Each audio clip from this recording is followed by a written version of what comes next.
그 비명은 내 목소리처럼 들렸고 화면 속 그림자는 내 얼굴을 하고 있었다. 하지만 그 집에 나 말고 또 다른 누군가가 있었다. 바로 나를 배신한 그놈, 내 오빠. 그날 밤 서울에 비가 쏟아지던 11월이었다. 강남의 고층 아파트, 창밖으로 보이는 네온 사인이 번쩍이는 그곳이 우리 집이었다. 아니, 우리라고 부르기엔 이미 늦은 감이 있었다. 나는 회사에서 야근을 마치고 택시를 타고 돌아오던 길이었다. 핸드폰이 울렸다. 경비실 아저씨였다. 김 씨, 집에 이상한 소리가 났어요. 비명 소리 같아서 CCTV 봤는데. 빨리 와보세요. 그의 목소리가 떨리고 있었다. 나도 모르게 가슴이 철렁 내려앉았다. 집은 비어 있었다. 남편은 출장 중이었고 아이들은 시댁에 맡겨두고 갔다. 그런데 비명. 택시를 돌려 집으로 향하는 동안 머릿속이 혼란스러웠다. 비명이라는 단어가 왜 이렇게 무섭게 다가오는지. 나는 평범한 주부였다. 아니, 주부라기보단 40대 중반의 평범한 직장인. 은행에서 대출 상담원으로 일하며 매일 고객들의 빚더미 삶을 들여다보는 나날. 그런데 왜 내 삶에 갑자기 이런 드라마가 끼어드는 거지? 집에 도착하자마자 엘리베이터가 올라가는 소리가 평소보다 길게 느껴졌다. 문을 열자 공기가 무거웠다. 거실은 그대로였다. 소파 위에 놓인 내 가방, 테이블 위에 반쯤 먹다 만 저녁. 하지만 공기 중에 희미한 담배 냄새가 스며들었다. 남편은 담배를 피우지 않는다. CCTV를 확인했다. 스마트폰 앱으로 연결된 화면이 떨리는 손끝에 떠올랐다. 10시 47분. 복도 카메라에 잡힌 그림자. 문이 살짝 열린 우리 집 문 누군가 들어오고 있었다. 검은 코트, 모자 깊숙이 눌러쓴 남자. 그는 조심스럽게 안으로 들어가 문을 닫았다. 그리고 비명. 화면 속에서 내 목소리가 울려 퍼졌다. 아니, 왜? 하지만 그건 녹음된 소리처럼 들렸다. 아니, 아니야. 그건 내 목소리가 아니었다.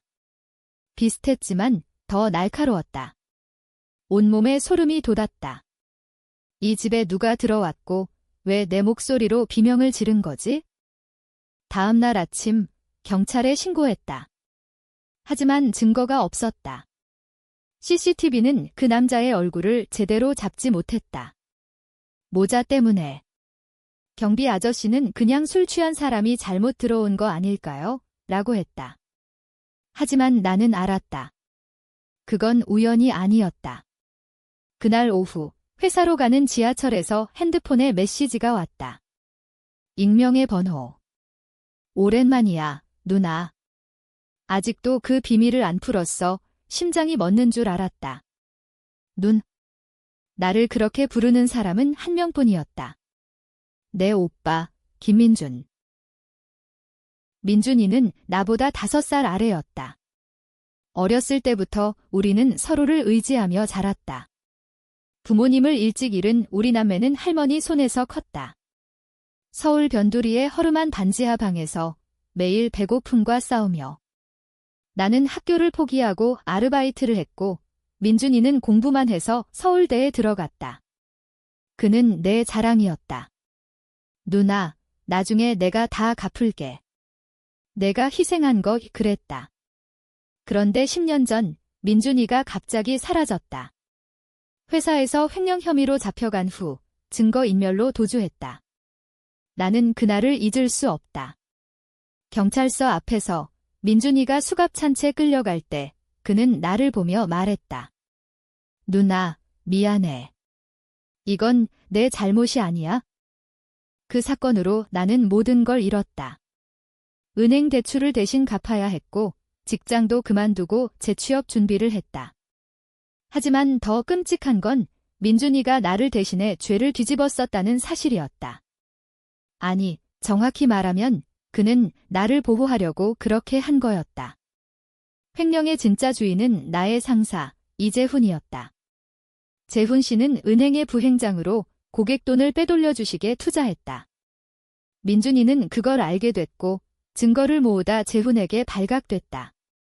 재훈은 민준이를 함정에 빠뜨렸고 민준이는 나를 지키기 위해 자백했다. 누나가 관련됐다고 하면 누나 인생 끝장이야의 그는 그렇게 속삭였다. 그래서 그는 도주했다. 10년 동안 나는 그 비밀을 묻고 살았다. 재훈은 승승장구해 은행장까지 올랐고 나는 그 아래에서 일하며 매일 그를 봤다. 미소 짓는 그의 얼굴 뒤에 숨겨진 그 악마를. 메시지를 받은 후 나는 민준이에게 답했다. 어디야? 왜 이제 와서? 답이 왔다. 강남 카페, 오후 3시. 혼자와 심장이 쿵쾅거렸다. 회사에 휴가를 냈고 카페로 향했다. 민준이는 변해 있었다. 10년 전보다 야위고 눈가에 주름이 깊게 패였다. 하지만 그 미소는 그대로였다. 누나, 오랜만. 우리는 커피를 앞에 두고 앉았다. 주변은 사람들로 북적였지만 우리 둘만의 세계였다. 왜 집에 들어온 거야? 그 비명은 뭐였어? 내가 물었다. 민준이는 웃었다. 그건 누나 목소리 흉내낸 거야? 재훈이 그놈이 보낸 거지? 나를 유인하려고. 재훈. 그 이름만으로도 속이 메스꺼웠다. 민준이는 이야기를 시작했다. 도주 생활 동안 그는 재훈의 비리를 더 파헤쳤다. 재훈은 단순 횡령이 아니었다. 그는 조직적인 돈 세탁을 하고 있었고 정치인들과 연결돼 있었다. 민준이는 그 증거를 모았고 이제 나를 끌어들이려 했다. 누나, 이제 때가 됐어. 그놈을 무너뜨려야 해. 그의 눈빛이 번뜩였다. 나는 망설였다. 10년 동안 묻어둔 비밀. 내 삶은 안정됐고 남편과 아이들이 있었다. 민준아, 그만해.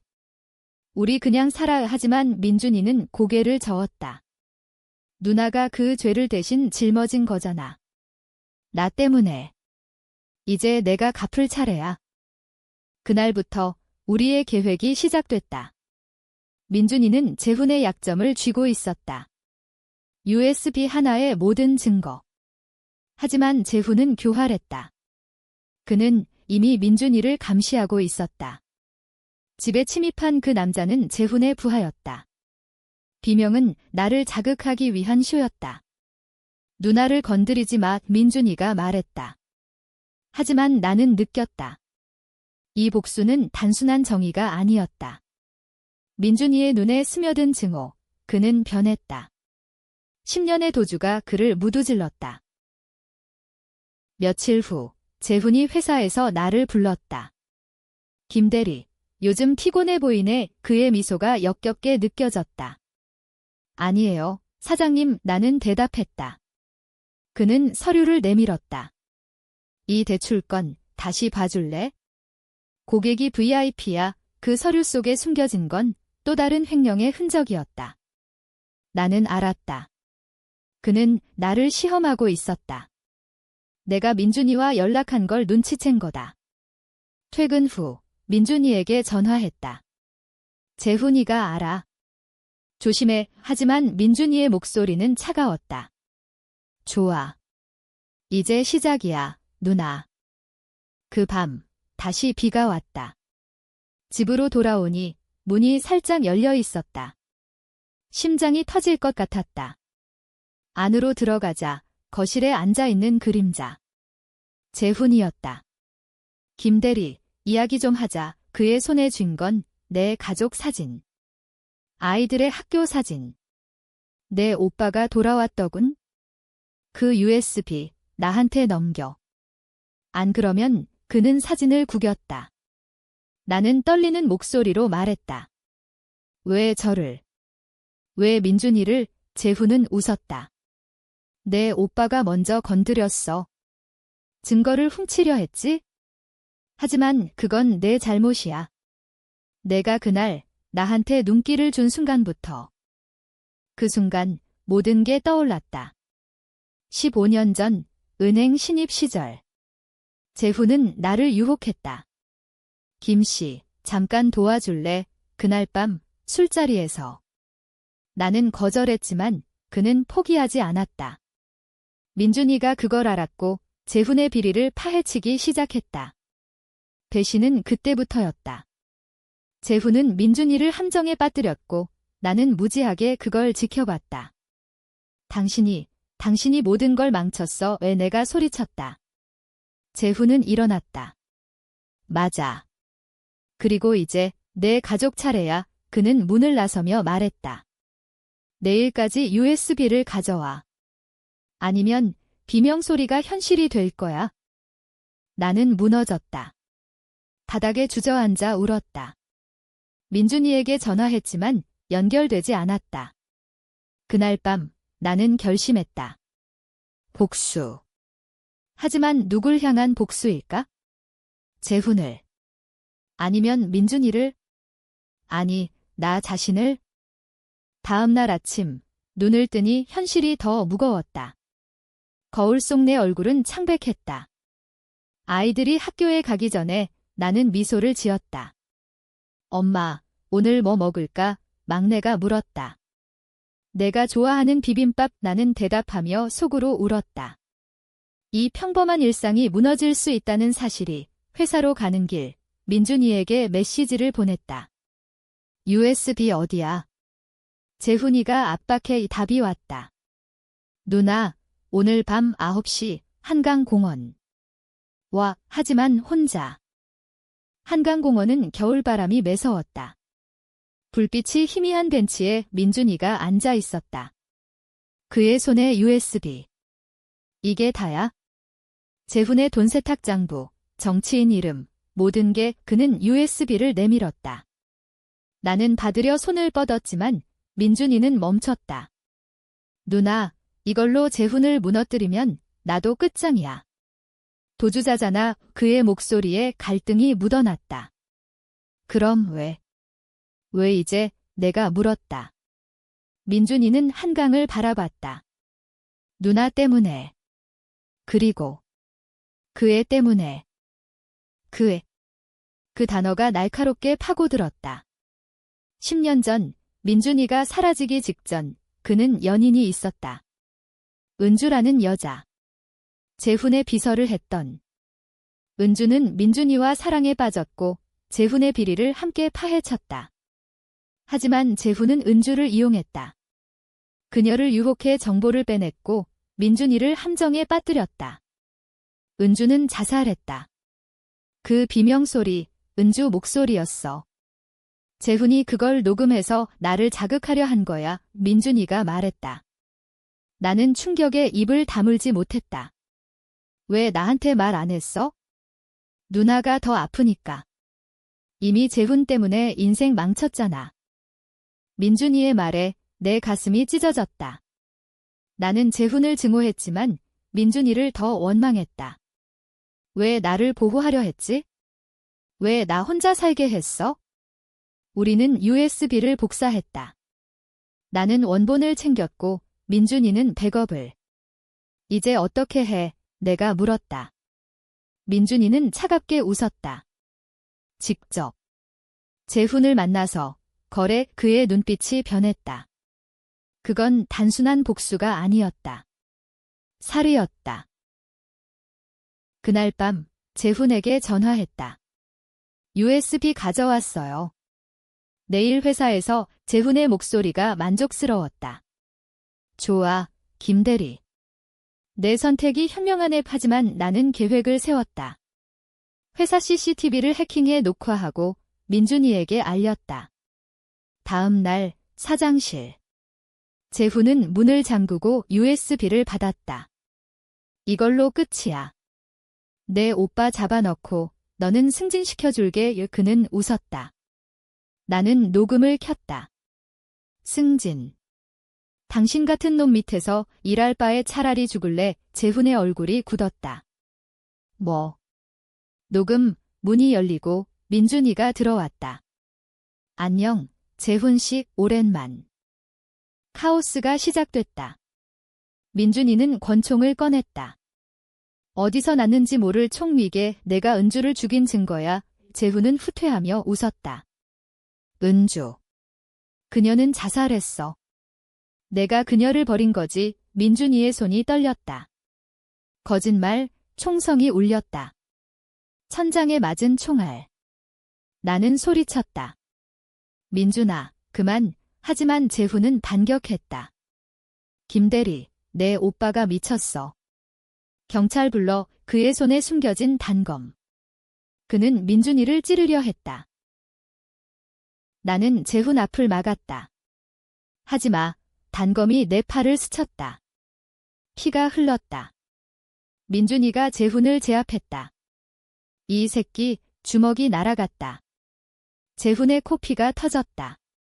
우리는 그를 묻고 경찰에 신고했다. USB를 증거로. 뉴스가 떴다. 은행장 돈 세탁 스캔들. 재훈은 체포됐다. 하지만 승리는 아니었다. 민준이는 도주자로 잡혔다. 누나, 미안. 그는 수갑찬 채 말했다. 나는 병원에서 팔을 꿰매며 울었다. 복수는 끝났나? 아니, 시작이었다. 퇴원 후 집으로 돌아왔다. 남편이 안아줬다. 모두 괜찮아. 하지만 나는 솔직히 말할 수 없었다. 비밀은 여전했다. 재훈의 재판에서 새로운 사실이 드러났다. 은주는 자살이 아니었다. 재훈이 살해한 거였다. 그리고 은주의 아이, 민준이의 아이, 재판 중 민준이가 증언했다. 은주가 임신했어요. 재훈이 알았고 그녀를 죽였어요. 법정은 충격에 빠졌다. 나는 무너졌다. 민준이가 아버지였다. 왜 나한테? 재판은 지옥이었다. 서울지법, 기자들로 가득 찬 법정. 재훈은 여전히 미소 짓고 있었다. 모두 오해야? 증거는 조작됐어. 그의 변호사는 유명 로펌 출신. 민준이는 유죄, 도주와 협박으로. 하지만 USB는 재훈을 압박했다. 나는 증인으로 나섰다. 재훈 사장은 제 오빠를 함정에 빠뜨렸습니다. 내 목소리가 떨렸다.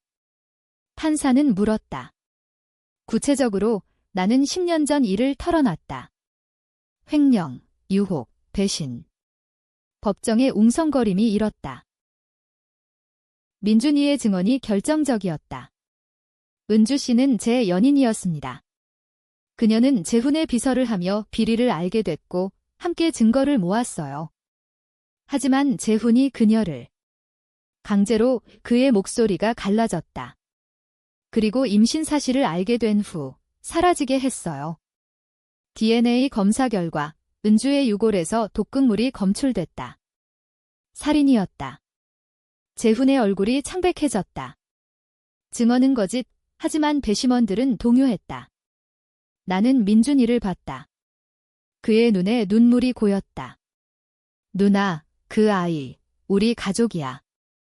재판 후 나는 민준이를 감방에서 만났다. 왜 말 안 했어? 은주의 아이, 민준이는 고개를 숙였다. 누나가 이미 고통받고 있었으니까. 도주 중에 알았어.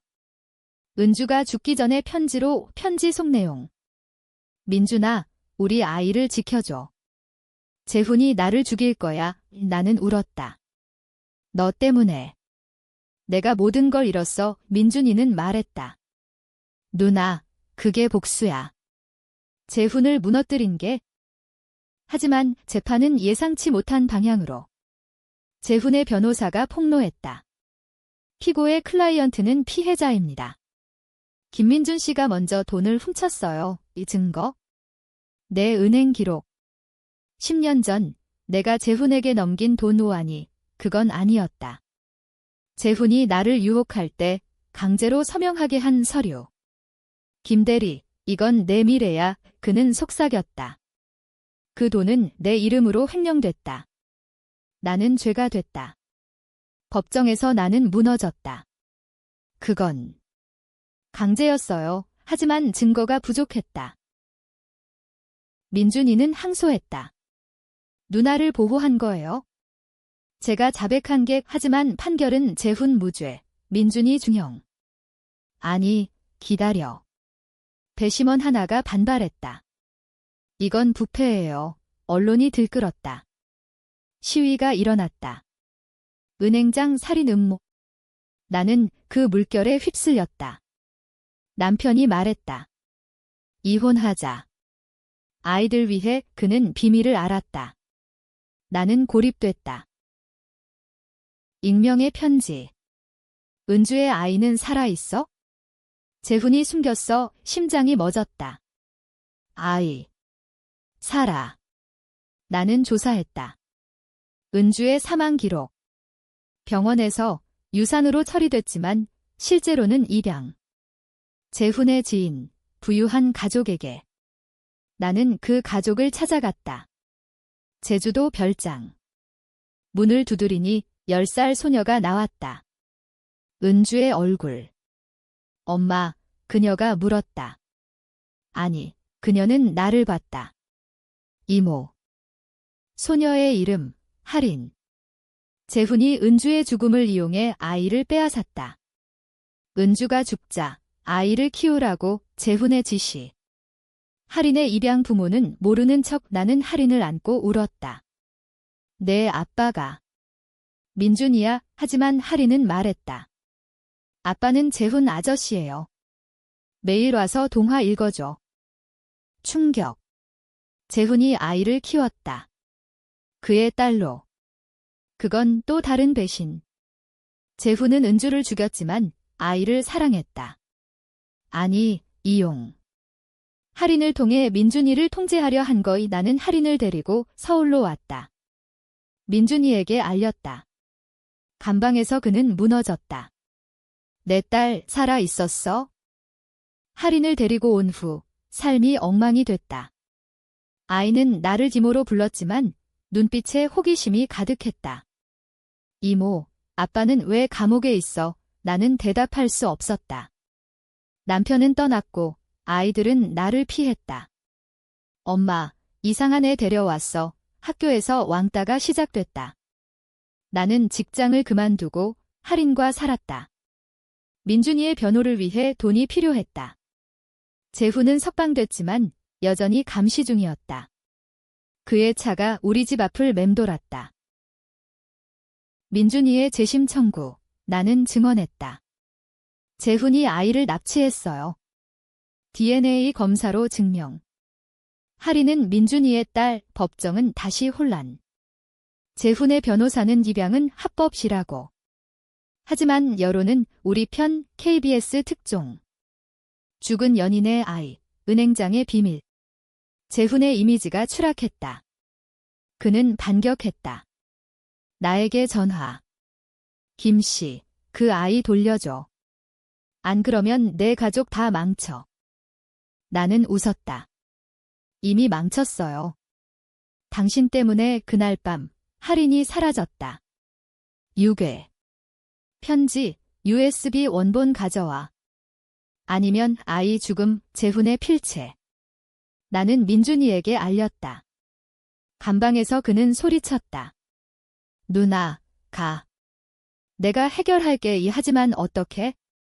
나는 USB를 챙겨 재훈의 사무실로 갔다. 밤 12시. 문이 열렸다.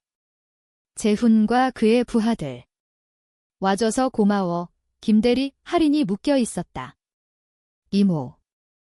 재훈은 USB를 뺐고 불태웠다. 이제 증거 없어. 내 오빠는 평생 썩을 거야. 그의 눈에 광기가 서렸다. 은주를 사랑했어. 그녀가 민준이를 선택한 게 문제지. 그는 고백했다. 살인, 유괴, 모든 걸. 나는 녹음기를 켰다. 숨겨둔 앱 증언해줘. 모든 걸. 재훈은 웃었다. 좋아. 하지만 조건. 할인을 데리고 사라져. 나는 고개를 끄덕였다. 부하 하나가 배신했다. 재훈의 오른팔, 과거 은주의 동료.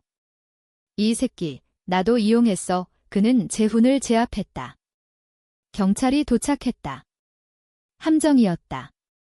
민준이가 감방에서 지시한 거, 누나, 그 부하를 설득했어. 10년 도주 중에 재훈은 체포됐다. 살인죄로. 하리는 구출됐다. 민준이는 석방될 가능성. 하지만 갈등. 하린이 재훈을 그리워했다. 아저씨가 아빠라고 했어. 그녀의 말에 나는 충격. 재훈은 아이를 세뇌했다. 민준이는 자유를 얻었지만 하린을 볼 수 없었다.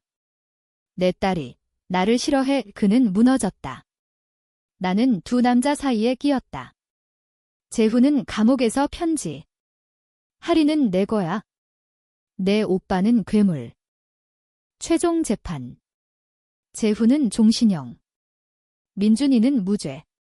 하지만 승리의 맛은 썼다. 하린은 나와 살았지만 트라우마로 고통받았다. 이모, 아저씨가 나쁜 사람인가? 나는 대답했다. 모두 나쁜 면이 있어. 민준이는 하린을 보려 했지만 그녀는 도망쳤다. 그 아저씨 싫어. 재훈의 그림자가 남아 있었다. 나는 결심했다. 복수의 끝. 민준이와 재훈을 모두 용서. 아니, 용서가 아니라 놓아주기. 하린에게 진실을 말했다. 내 아빠는 민준이야. 재훈은. 나쁜 삼촌. 하린은 울었다. 그럼 왜 재훈 아저씨가 동화 읽어줬어? 나는 안아줬다. 사람은 복잡해. 재훈의 자살. 감옥에서. 편지. 김씨, 내가 이겼어. 하지만 하린은 내 피를 이었어.